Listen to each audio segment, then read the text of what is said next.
శ్రీ గురుభ్యో నమః.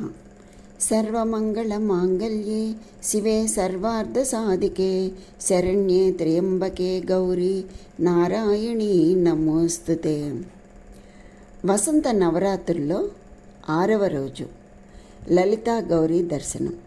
అంటే నవగౌరీ యాత్రలో 6వ రోజు లలితా గౌరీని దర్శించుకోవాలి. వారణాసిలో లలితా ఘాట్ వద్ద లలితా గౌరీ మందిర్ ఉంది. కాశీఖండంలో లలితా గౌరీదేవి యొక్క గొప్పతనాన్ని 70వ అధ్యాయంలో వివరించారు. లలితా గౌరీ పార్వతీదేవి యొక్క అంశ. లలితా తీర్థం అని పిలువబడే పవిత్ర స్థలంలో లలితా గౌరీ ఉంటుంది. భక్తులు ముందుగా గంగానదిలో స్నానం చేసి పిమ్మట లలితా తీర్థంలో స్నానం చేసి ఆ తర్వాత లలితను పూజించాలి అని కాశీఖండంలో వివరించారు. భక్తులు భక్తి శ్రద్ధలతో ఆరాధించటం వలన సకల సంపదలు శ్రేయస్సు కలుగుతాయి.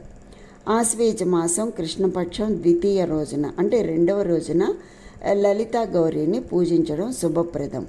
అంతేకాదు ముఖ్యంగా ఈ చైతన్య నవరాత్రుల్లో 6వ రోజున భక్తులు ఆ తల్లిని దర్శించుకుంటారు. లలితా గౌరీ అమ్మవారి ఆలయం లలితా ఘాట్లో ఉంది. లలితా గౌరీ అమ్మవారిని పూజించడం ద్వారా జీవితంలోని ప్రతి అడ్డంకి తొలగిపోతుంది. పావన గంగా నదీ తీరాన ఉన్నటువంటి లలితా ఘాట్ మెట్లెక్కి గల్లీల్లో అంటే సందుల్లో ఉన్నటువంటి లలితా గౌరీ మందిరాన్ని చేరొచ్చు. మందిరంలో కాశీదేవి మరియు భగీరథ విగ్రహాలు కూడా ఉంటాయి. వాటిని కూడా దర్శించుకోవచ్చు. లలితా గౌరీ మందిరానికి సమీపంలో నేపాలీ ఆలయం కలదు. నేపాలీ మందిరానికి కింది భాగంలో శ్రీ గంగాదిత్యుడు దర్శనమిస్తాడు. 6వ రోజున లలితా గౌరీ పూజ చేయడం ముఖ్యం.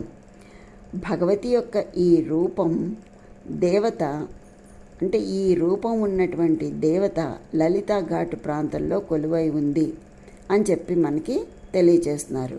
కాశీలో లలితా ఘాట్ ప్రాంతంలో ఉంది. శక్తి ఆరాధకులు నవదుర్గలను పూజించేందుకు 6వ రోజున కాత్యాయని దేవిని కూడా దర్శించి పూజిస్తారు. ఈ దేవత ఆలయం సంకథ గలీలోని అంటే ఆ సందులోని ఆత్మవిశ్వేశ్వర్ ఆలయంలో ఉంది. అయితే పూజకు అనువైన సమయాలు ఏమేమిటి అంటే ఈ ఆలయంలో కాశీదేవి మరియు భగీరథీదేవి విగ్రహాలు కూడా ఉన్నాయి అని చెప్పుకున్నాం కదా. అయితే ఈ ఆలయం ఉదయం 5 గంటల నుండి 9 గంటల వరకు, సాయంత్రం 5 గంటల నుండి 9:30 వరకు తెరిచే ఉంటుంది. లలితా ఘాట్లోని లలితా తీర్థంలో స్నానం చేసి తల్లి లలితా గౌరీని దర్శించుకోవాలి. ఇది వారణాసిలోని ప్రసిద్ధ దశాశ్వమేధ్ ఘాటుకు సమీపంలో ఉంటుంది.